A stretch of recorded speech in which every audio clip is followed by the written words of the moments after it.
are you? I'm doing really well. And like I said earlier today, our conversation before this, it's your fault.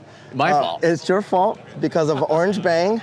I saw it on, I think you were on Hoonigan or something, and I wanted one so bad after that because that was my first car when I was 16, back in 1991. That kind of gives you my age.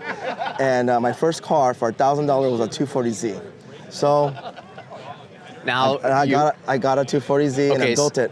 It's one thing to have a 240Z, but the flex is the Hako. No, yeah, well. And also, as you said, twin builds. I did, yes. It's supposed to be twins, but if you look at it carefully, the paint didn't come out exactly the way I wanted to, but it's close enough. It's close enough. Let's go over your Hako first, because this is pretty famous in SoCal car culture, because you famously enjoy this, drive this around. I do. Crazy build. You're very active in the car culture community. Yes. You have this, what is it, a car club? I do. It's a car meet and a car club. It's called Sonkei Blue. Sonkei means respect in Japanese, blue for law enforcement. And what I like to do is I want to show the community that us law enforcement officers, we love cars too.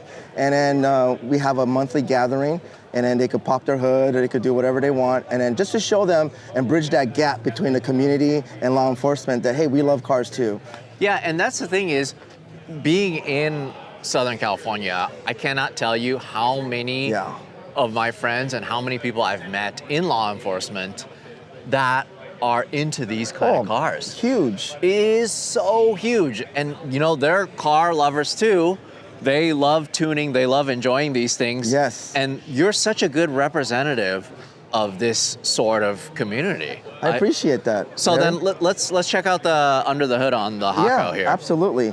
So you got to stand on that side to get the best view. The best view.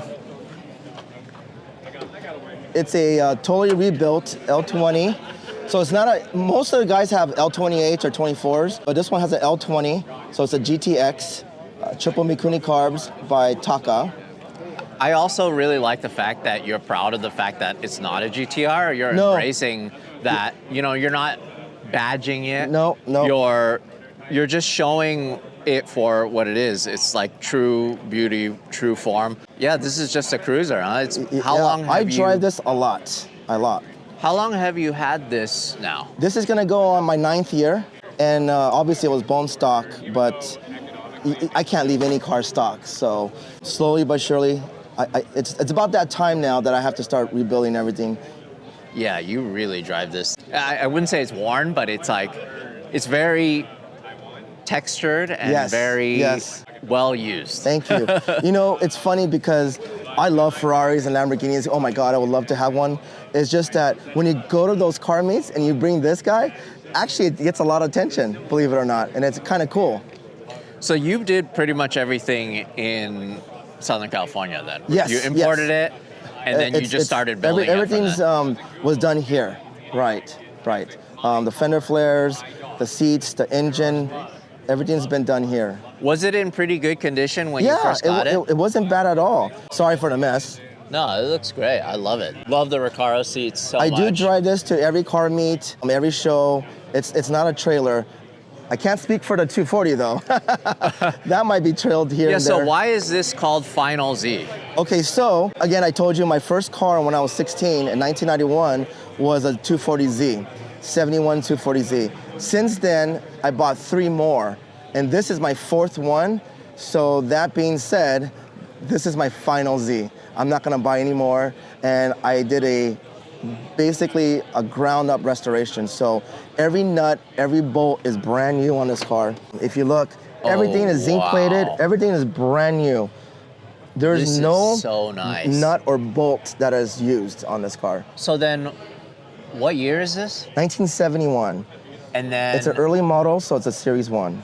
And then, so how was the condition when you first got it? Oh my God, horrible. I was looking for a Series 1, and the reason why is because of those circles. Right. So Series 1s come with the little circles, and instead of the little storage compartment, and I think that's so cool. It's like a work of art. It's cool because I really like that it's not upholstered back here. You're just showing the metal, you're showing just the way it looked underneath. Yes. But it's so clean. Like Thank you you. really, really cleaned it up. And I also really like the fact that you retain certain interior panels. Yeah, there's some still missing. I was rushing it to get to the show, but there are some little pieces missing. But yeah, I wanted to show the artwork of the circles. What is this bumper? This is so neat. This is called Speedform, and that's who I'm boothing with right now. And it's made in Japan. And what I like about Speedform is that they contour the fender flares with the line of the car. Just like the Skyline, the fender flare is just so awesome. It just matches the line of the car. It looks really, really nice. I love the little side skirt. Yes. There. What about the wheels? So these are called, I'm sure you heard of walled wheels before. Yeah. They usually specialize in VIP cars, but Walled had now changed direction and starting to do some old school cars. So these are walled Japan wheels, and they're called Octopus. And it reminds me of RS Watanabe's, but yet a different style. So I love it. It looks so good. What was the original color of this? Silver, believe it or not. Silver. So then you changed the silver. I changed it to the GTR silver, but it didn't come out the way I wanted to. It's close enough. It's close enough. It's close enough. It's close I think enough. it looks fine. Yeah. This is all Speedform. Speedform front.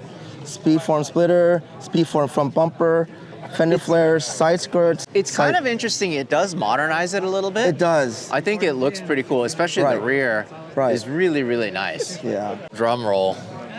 Yo. Yeah. Just because of you. You It's serious? your fault. It's your fault. This is nothing like Orange Bang. Like this is, beyond.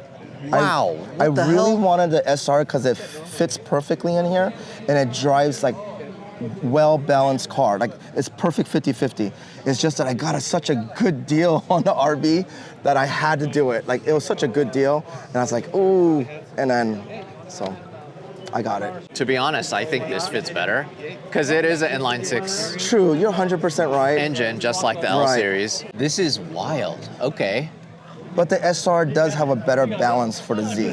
How far along is this build? Is it done? Oh my or gosh, there's a couple I have things 2 more weeks left? to go. Okay. Just throwing a more better tune. It has a base map on it, so I could drive it in here. From the toe to here, I drove it in here. But other than that, it still needs to get fine-tuned and then get everything buttoned up. And then are you just going to cruise on the street with this? Yeah, it's a turnkey car now, like yours, like your Orange Bang is a turnkey. That one, it's reliable, it's fun, but every time I go over a bump, it feels like something fell off. So this one, I hope is not like that. Right. Wow. So then, what are you hoping to make power-wise? I'm hoping to get at least 350 maybe. Oh, yeah, that should be easy. Yeah, it's running by Haltech. So that's the only upgrade computerized this car has is the Haltech system. It's all wire tuck, so you can't see any wires going anywhere. I wanted to thank you for bringing this to so many of the things that I've done. Oh yeah, the Canon workshops. That's right. Yes. One of the things that I always like to talk about is when I'm doing these workshops and I'm teaching people how to take pictures, I'm not doing really any teaching at all. The hard part is finding the right subject for them to photograph. Interesting. And being able to use incredible vehicles like yours makes it so easy for people to make good pictures. Awesome. So definitely appreciate that. With that said, it would be awesome next time I host a workshop. It would be awesome if you could bring this. That'd be great. You're the best teacher. Yep. So the students can get some really nice shots of this. Can we take a look at the interior? I can't afford a Ferrari Scuderia, so I wanted to replicate like the Challenge Stradale, Ferrari Scuderia, and make it sporty, but yet raw, but yet somewhat fancy. So the Alcantara dash, but the base plate by Skillard has this cool raw look to it. And then the bare metal, just like the Scud of Ferraris and Challenge Stradales. Again, the parts where you retained stock, like the rubber, this, couple things are shaved, couple things are body colored. I think it looks super cool. I think it's a really good mix. Love the dash. Or the center console? Is that something Skillard makes? That Skillard makes it too, yes. It just matches the angle of the vehicle. So I definitely went with Skillard because their material is just so awesome. So then, is this a 5-speed transmission that you put in here? Yes, it is. Yep, 5-speed. And then Speed Hut did all the gauges. Trying to match the inside of the car with a little bit of polished bezel. Love Speed Hut. Love what they do. So cool. This is really nice. The door panel, yeah, too. Skiller did really that, nice. and I like that little touch with the leather pull handles. Love the pull handle. So like this is OEM, this is OEM. Yes. But I really like so much all the little touches, like the titanium hardware, brand new little things like the rubber nubs, like you said, all zinc coated stuff. What's original on here then? Like glass? You know, this is original. So I asked Jay Taka from JDM Auto Parts and Datsun Garage, Jeff, and they did not make any of that anymore, unfortunately. And then this too, this is original too. They don't make this anymore, so I can't get it. I really love the Series 1 look though, of the vents here, and also no hole here. Yes. I think it looks so cool. I think it looks better, honestly, this way. I love it. I love it so much. You really did such a good job. Legitimately, nothing is untouched. Even the lock here is so cool. yeah, that's one of those upgrades, because the original one looks so ugly that we had to change it. But if you notice, every single piece is brand new. Every nut, all of this. Yep. So, like, how much of this stuff is reproduction and how much of it is new old stock? Jay Taka from JDM Auto Parts, they have everything OEM still, from the original Nissan plastic that looks like yellow now, but the original piece from Nissan. It's Nissan/Datsun. Oh, the engine bay is so clean. Love the anti-gravity battery so much. Aren't they cool? I have it on all my cars, my NSX, my Skyline, and this car. Very lightweight. It's awesome, because if you don't use it, it shuts down by itself. Yeah, and then you can restart it anytime. Exactly. That's honestly my favorite feature. You know, these cars, we don't get to drive them that often, you know? Right. And there's going to be some parasitic drain no matter what. This billet piece... T3 from Techno. So nice. The whole underneath of the car is done by T3. All Techno toy tuning. Yeah, they're really good. I mean, it fits perfectly. The brake setup is cool too. Yeah. Nice Willwood setup. What a build. Really good job. Thank you, Larry. I appreciate it. Especially coming from you. I really appreciate that. You see the coolest cars all over the world, and to say that's I love cool. the story, though. Matching cars, same era. You know, you have the JDM Skyline, the GTX, and then you have a USDM 240Z. I think that's great. And then also, really, the you representing law enforcement that are enthusiasts in the car community, just giving back is just so cool. Oh, I thank absolutely you. love it. I appreciate that. It's I just so want good. to let everybody know that we're not all out there chasing cars to give them tickets. That's not true. You know, it's just those that do the takeovers and cause havoc. We hate takeovers. Yeah, we can't stand them. They give car enthusiasts a bad name. Like seriously. Right. And it's the craziest thing. I did a talk recently. And somebody came up to me and they're like, "Hey, when are you gonna start shooting takeovers?" I told them, are you never. Serious? Oh my God. Never. I would never. Why would they even? If I see one, I will turn around and go away. Yeah. Because A, you might get shot. True. Yep. B, they're not car enthusiasts. They hate cars. Exactly. Yeah. Exactly. No, you're 100% right. Yep, that's why, I want to show everybody, the community, that we're not all like that, and then we're trying to bridge that gap between law enforcement and the car community. Take it to the track. Yep. Go cruising. Yep. Go cruising with friends. Yep. Come to events like JCCS. Look how many thousands of people are here. Oh my God, it's crowded. Cars. Yeah, and the doors just open too. Yeah. It's amazing. Cool. Awesome. Thank Good you, to see Larry. you as always. I appreciate it so much. Thank you so much. See you guys. Thank you.